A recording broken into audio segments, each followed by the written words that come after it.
Então, como fisioterapeuta, eu entro em duas partes do tratamento. Uma, o tratamento conservador e depois também o pós-cirúrgico.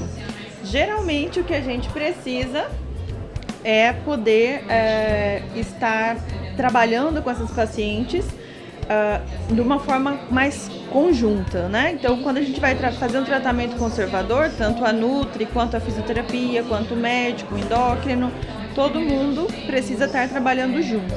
Então, essa paciente ela é orientada no tratamento conservador a ter um suporte de toda a equipe.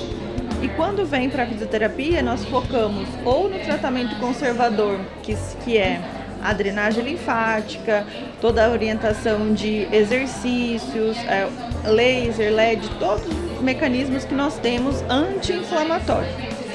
E também, depois, ou um preparo, né? Eu falo que é o grande diferencial da nutrição, né? É o pré. É o pré. Então eu falo que hoje a nutrição, pelo menos na minha opinião, é muito importante nesse tratamento conservador, preparando para a cirurgia ou para paciente que só não, né? Paciente que vai tratar o lipedema. Na hora que nós conversamos, né, do tratamento convencional, até na palestra de hoje eu comentei, não existe uma única consulta para uma paciente que tem lipedema. Tanto que quando elas têm o diagnóstico no acompanhamento do CELIP, olha, o seu diagnóstico é lipedema, você precisa fazer o tratamento. E a gente usa esse termo protocolo, porque assim, não é que é um protocolo que ela tem que seguir regras e tal. Ela tem que todo mês fazer esse acompanhamento de avaliação física, da resposta que ela tem com a dieta. Não existe uma dieta para o tratamento do lipedema, existem estratégias e aí junto com a paciente a gente define qual a melhor estratégia para ela. Então, as pacientes que têm mais rotina, que fazem o protocolo de perto, principalmente presencial, elas têm uma melhor resposta no tratamento do que a paciente que acaba fazendo o acompanhamento online, que deixa de mandar foto, deixa de fazer medidas, né, para a gente acompanhar. Então, eu vejo da importância de estar junto com esse paciente, né?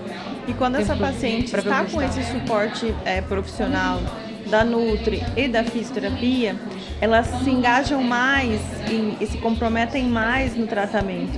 Então eu vejo como um diferencial essa união da fisioterapia com a nutrição para o tratamento conservador, porque eu sempre alinho com as pacientes. Se você vem 2 vezes por semana, uma vez por semana, pelo menos uma vez por mês você vai passar na Nutri. Então faz toda a diferença também nesse comprometimento desde o início do tratamento. Elas têm mais disciplina, né? Então, igual eu falei, a gente tem estratégia, eu falo assim, esse mês a gente vai fazer uma estratégia. Vamos fazer a estratégia, o exemplo que eu usei lá, né? A dieta cetogênica. Vamos ver como que o seu corpo responde nesse tempo, sei lá, 15 dias. Faça a avaliação física, as medidas, aí ela faz a dieta por 15 dias pra gente ver a resposta.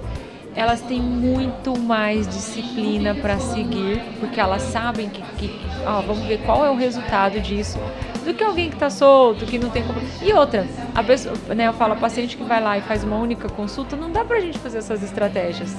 E também mostra que aquela paciente, ela quer um resultado muito rápido. E no lipedema a gente vai ter um resultado, mas eu falo que se ela não se comprometer, pelo menos os 30 primeiros dias, para poder ver que ela tem uma mudança, que ela às vezes é mínima, mas mudou, então aí ela consegue manter o tratamento. Mas aquelas que não se comprometem, fica complicado da gente manter um tratamento efetivo.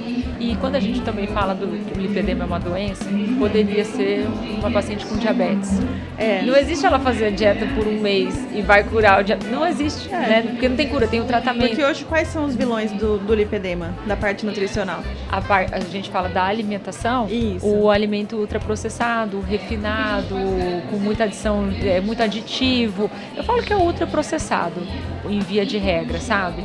É que hoje também a galera fala assim, cuidado com glúten e com a lactose. Eu falo, gente, isso já está virando um terrorismo nutricional, porque não é toda paciente que tem essa hipersensibilidade ou intolerância.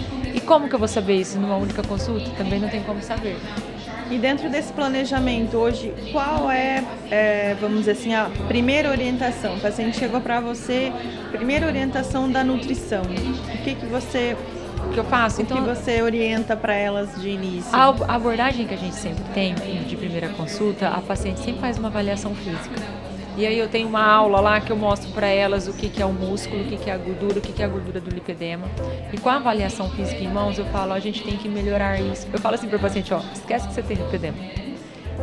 Se você está com a gordura visceral elevada, a gente precisa perder essa gordura aqui. Ela é muito mais inflamatória que a tua gordura do lipedema. Quanto peso de gordura seria o adequado para a sua composição corporal? Tem muitas pacientes que têm massa muscular e que tá lá com sobrepeso. E eu falo para elas, viu, seu peso nunca vai ser peso adequado com essa massa muscular. Seu peso vai ser peso sobrepeso.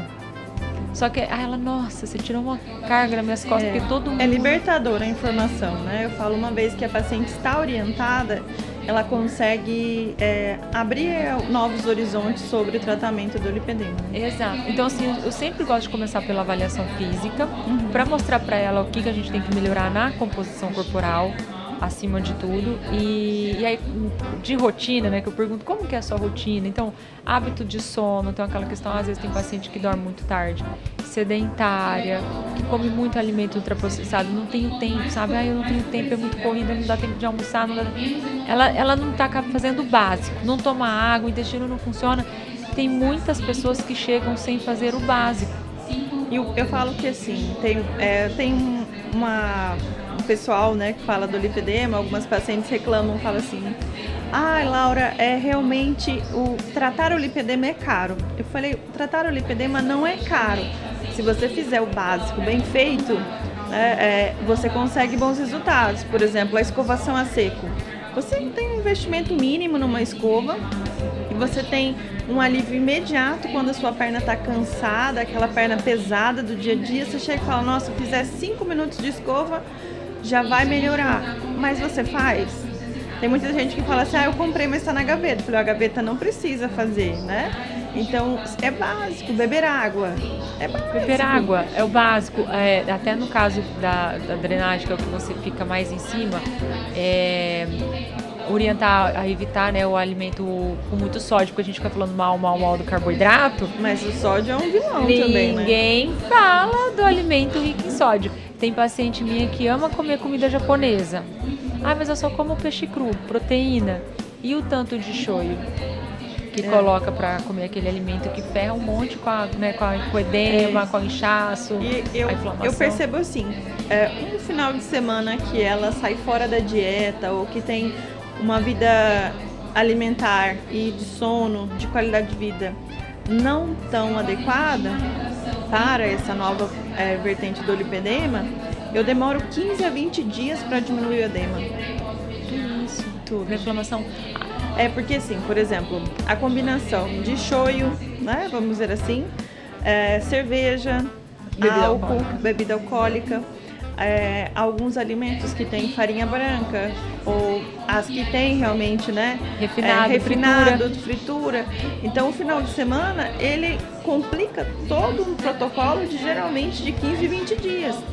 Porque assim, não é um final de semana, são todos os finais de semana. Então, levar uma alimentação diferente, modificar para tratar o lipedema, na minha opinião, é realmente mudar a qualidade de vida. O que você quer, né, como diabético? Você não vai poder comer açúcar porque não é porque você não quer, é porque você não pode. E para o lipedema, eu vejo que assim, ela precisa dessa estratégia, mas fala, não, é só um chocolate, é só um açúcar, é só uma cerveja, né? Eu estou numa confraternização, mas você não pode, né? Dentro da sua realidade neste momento, não é para toda a vida talvez, mas a mudança de hábito é muito difícil. E sabe essa questão que você falou do final de semana, né? Uma vez eu estava ouvindo um podcast e até falou isso. Se a paciente fala que todo final de semana ela faz, é regra. Não, regra. Todo final de semana tem pizza. Todo final de semana é regra. E aí imagina isso que você acabou de me falar. Eu sempre falo para os pacientes que é uma semana eu falo, olha, você está começando a desinflamar na quinta-feira, você desinflamou, sexta-feira você desinflamou de novo. Você vive num loop eterno de inflamação. 15 a 20 dias. Ou seja, ela nunca esteve desinflamada por causa da bebida alcoólica, da fritura. Eu falo que assim, sair fora um dia, por alguma ocasião, não faz mal. Mas sair todo final de semana ou toda quinta-feira é o dia do encontro das amigas. Então, qual é a dificuldade de se reunir com as amigas e não tomar uma cerveja ou não tomar bebida alcoólica? É a pressão psicológica, a pressão social. A gente vai se reunir, você não vai tomar nenhuma bebida conosco. Então fica esse, Laura, eu tô num drama. Eu falei, olha, uma estratégia que eu fiz com elas. Eu falei, pede pro garçom fazer uma taça de gin linda e me traga só com água tônica. Pronto. Água tônica zero. Água tônica zero. Ou com Coloca água. água com gás. Ou água com gás, ou uma água... Umas fatias de limão, deixa bem lindo. Mas aquele como se fosse copo um mesmo drink. de gin, né? Bonito. E você passa socialmente bebendo alguma coisa alcoólica, né? Exatamente. Mas são legal. estratégias, são posicionamentos, né? Pra você não ser a chata da turma. Isso também é um fator psicológico muito forte nas pacientes. Dentro do consultório, eu falo que a fisioterapia é terapia, né? É uma hora que você fica com a paciente, é muito gostoso, isso me faz muito feliz. Mas tem posicionamentos que eu falo, olha, você precisa de uma terapeuta, você precisa de um psicólogo, porque a gente acaba se envolvendo, conhecendo a pessoa, né? Então acaba ajudando de outras formas, né? E sabe o que é?